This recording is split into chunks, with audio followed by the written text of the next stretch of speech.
това видео ще ви покажа как можете да интегрирате социалните мрежи на вашия сайт, както и локацията в Google.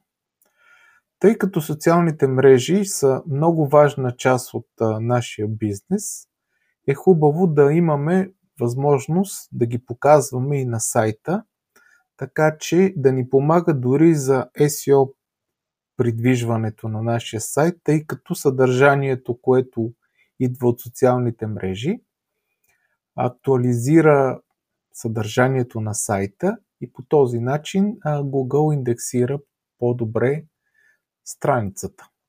Така, ще ви покажа първо Google My Business. Може да се интегрира с плугин, да могат да излизат адреси. Коментарите, които са от самия профил, да се визуализират на сайта и може директно тук човека да ни остави ревю. Това се прави с плугин, който ще напиша долу. Сега ще влеза, за да го... Тук използвам Trust Index плугина, но ще ви покажа една по-интересна част, която е реализирана с плугина Smashballoon.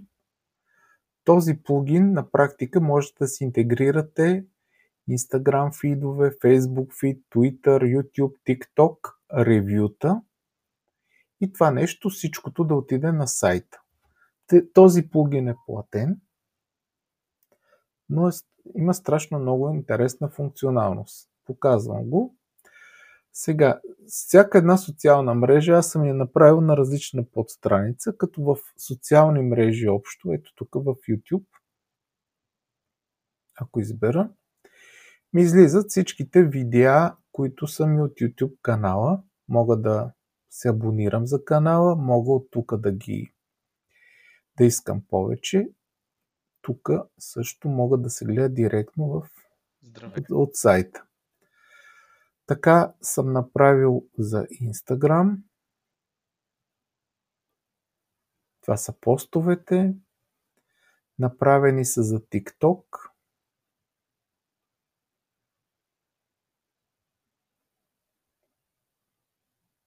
Така, след малко ще се визуализира. И са направени за Facebook. Всеки канал си е по различен начин. Има различни видове изгледи. Всички постовете, които са ми от Facebook, са ми на страницата, като тук мога директно да гледам и така нататък. Плугина има една функция, където всичките социални мрежи са ни събрани на едно място. Това е така наречената стена. На това нещо се визуализира Facebook, Instagram, YouTube или TikTok. Ако искам да видя всичките ми постове от Facebook, кликам върху Facebook и ми маркира всички постове от Facebook. Кога е, какво е. На практика това е доста полезно и удобно, тъй като хората могат... Това нещо може да се интегрира не само в отделна страница, ами и под пост, като уиджет, зависимост, като сайдбар, като каквото се сетите. Т.е. има шорткод, който на практика може да го използвате, за да го интегрирате където ви е удобно. Smashballoon на практика е платен плугин.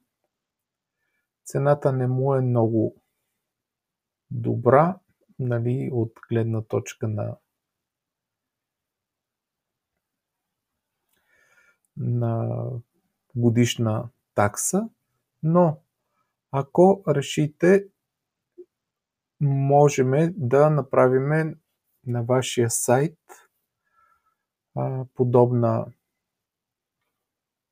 подобна визуализация на всичките социални мрежи, тъй като този плугин е закупен и мога да го използвам на клиентски сайтове за една година. Ние най-вероятно ще продължим и да го ползваме. Тук са описани всичките му функционалности. Благодаря ви за вниманието. Надявам се да ви е била полезна тази информация.